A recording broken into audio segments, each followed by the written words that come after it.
Hi hello ನಮಸ್ತೆ, welcome to Sandalwood talkies. ಇವತ್ತು ಯಾವ ಮೂವಿ ರಿವ್ಯೂ ಅಂದರೆ ಟಾನಿಕ್. ಇದ್ಯಾವ ಸಿನಿಮಾ ಟಾನಿಕ್, ಯಾವುದು ಕೇಳಿಲ್ಲ ಅಂತ ಅನ್ಕೋಬಹುದು. ಬಟ್ ಈ ಟೈಟ್ಲನ್ನ ನೀವು ಗೆಸ್ ಮಾಡಲಿ ಅಂತ ನಿಮಗೆ ಬಿಟ್ಬಿಟ್ಟಿದ್ದೀನಿ. ಆ ಟೈಟ್ಲ್ ಹೆಸರು ನಾನು ಹೇಳಲ್ಲ.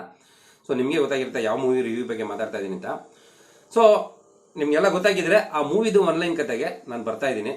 ಇನ್ನು ಈ ಮೂವಿದು ಆನ್ಲೈನ್ ಕತೆಗೆ ಬರೋದಾದ್ರೆ, ನಮಗೆ ತುಂಬ ಹಳೆಯ ಸಿನಿಮಾಗಳಲ್ಲಿ ಏನು ಪ್ಯಾಟರ್ನ್ ಇರ್ತದಪ್ಪ ಅಂದರೆ, ಒಂದು ಸಾಂಗ್ ಇರುತ್ತೆ, ಒಂದು ಫೈಟ್ ಇರುತ್ತೆ, ಒಂದು ಸೆಂಟಿಮೆಂಟ್ ಇರುತ್ತೆ, ಆಮೇಲೆ ಸ್ವಲ್ಪ ಕಾಮಿಡಿ ಇರುತ್ತೆ.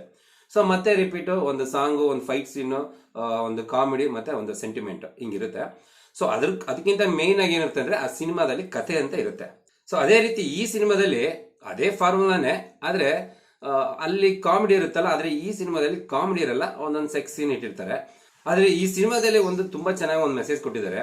ಅದೇನಪ್ಪ ಅಂತಂದ್ರೆ, ಹೀರೋಯಿನ್ನು ಎಲ್ಲರ ಅವನ ಜೊತೆ ಸೇರಿದ ಸಹಪಾಠಿಗಳು ಎಲ್ಲರೂ ಸೇರಿ ಸಿಗರೇಟು ಎಣ್ಣೆ ಅಂದ್ರೆ ಅದೊಂದೇನೆ. ಈ ಊಟ ಮಾಡಿದ್ನು ಕೂಡ ನಾನು ನೋಡಿಲ್ಲ ಸಿನಿಮಾದಲ್ಲಿ. ಬರೀ ಸಿಗರೇಟ್ ಎಣ್ಣೆ ಇದರಲ್ಲೇ ಹೊಟ್ಟೆ ತುಂಬಿಸ್ಕೊಟ್ಟೆ ತಿರುಗ್ತಾ ಇದ್ರು. ಇದನ್ನ ನೋಡಿದವರು ಖಂಡಿತ ಅವನಿಗೆ ಎಣ್ಣೆ ಸಿಗರೇಟ್ ಅನ್ನೋ ಆಸೆನೆ ಬಿಟ್ಟೋಗುತ್ತೆ. ಸೊ ಇದು ಒಂದು ಒಳ್ಳೆ ಮೆಸೇಜ್ ತರನೇ ನನಗೆ ಅನಿಸ್ತು. ಎಡಿಟರ್ಗಂತೂ ಗ್ಯಾರಂಟಿ ನಾನು ತುಂಬಾ ಥ್ಯಾಂಕ್ಸ್ ಹೇಳ್ಬೇಕು. ಯಾಕಂದ್ರೆ ಎಷ್ಟು ಪೇಷನ್ಸ್ ಇಂದ ಆ ಧೂಮಪಾನ, ಮದ್ಯಪಾನ ಆರೋಗ್ಯಕ್ಕೆ ಹಾನಿಕರ ಅಂತ ಒಂದು ಟೈಟ್ಲ್ ಕಾರ್ಡ್ ಹಾಕೋದನ್ನ, ಆ ಕಾರ್ಡ್ನ ಅಲ್ಲಲ್ಲಿ ಮಧ್ಯದಲ್ಲಿ ಇನ್ಸರ್ಟ್ ಮಾಡೋದನ್ನ ಒಂದೇ ಸಲ ಮಾಡ್ಬಿಟ್ಬಿಟ್ಟಿದ್ರೆ ಒಳ್ಳೇದಾಗೋದು. ಆದ್ರೂ ಇವನು ಮಧ್ಯದಲ್ಲಿ ಕಷ್ಟಪಟ್ಟು ತೆಗಿತಾನೆ, ಮತ್ತೆ ಆಗ್ತಾನೆ. ಯಾಕಂದ್ರೆ ಅವನಿಗೇನೆ ಎಲ್ಲಿ ಹಾಕ್ಬೇಕು, ಎಲ್ಲಿ ಬಿಡ್ಬೇಕು ಅನ್ನೋದೇ ಗೊತ್ತಾಗಿಲ್ಲ, ಅಷ್ಟೊಂದು ಇದೆ ಇದರಲ್ಲಿ. ಸೊ ಅದು ಎಡಿಟರ್ಗೆ ಒಂದು ಥ್ಯಾಂಕ್ಸ್ ಹೇಳ್ಬೇಕು. ಅದನ್ನು ಕರೆಕ್ಟಾಗಿ ಅಬ್ಸರ್ವ್ ಮಾಡಿ ಎಲ್ಲ ತೆಗಿಯೋಣ, ಎಷ್ಟು ಸೆಕೆಂಡಲ್ಲಿ ತೆಗಿಯೋಣ ಅನ್ನೋದೊಂದು ವೆಯ್ಟ್ ಮಾಡಿ ಹಾಕಿರ್ತಾನೆ ಅನ್ನೋದೇ ನನಗೊಂದು ಖುಷಿ.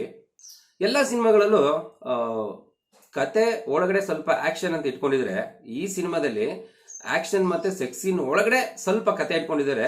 ಅದೇ ಇದ್ರದೊಂದು ಸಿನಿಮಾದ ಒಂದು ಸ್ಪೆಷಾಲಿಟಿ ಅಂತಾನೆ ಹೇಳ್ಬೋದು.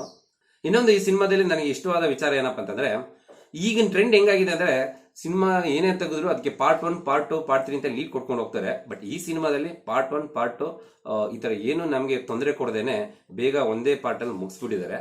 ಸೊ ಅದು ಒಂದು ಖುಷಿಯಾದ ವಿಚಾರ.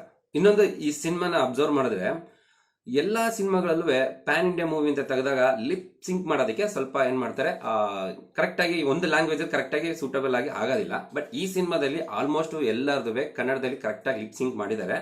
ಅದರಲ್ಲಿ ಹೀರೋಗ್ ಮಾತ್ರ ಲಿಪ್ ಸಿಂಕ್ ಆಗೋದು ಸರಿಯಾಗಿ ನಮ್ಗೆ ಗೊತ್ತಾಗಲ್ಲ. ಯಾಕಂದ್ರೆ ಅವ್ರಿಗೆ ಗಡ್ಡ ಮೀಸ ತುಂಬಿಕೊಂಡಿರೋದ್ರಿಂದನೇ ಅವ್ರ ಲಿಪ್ ಸಿಂಕ್ ಆಗೋದು ಗೊತ್ತಾಗಲ್ಲ. ಸೊ ಅದು ಒಂದು ಅಡ್ವಾಂಟೇಜ್ ಏನೇ.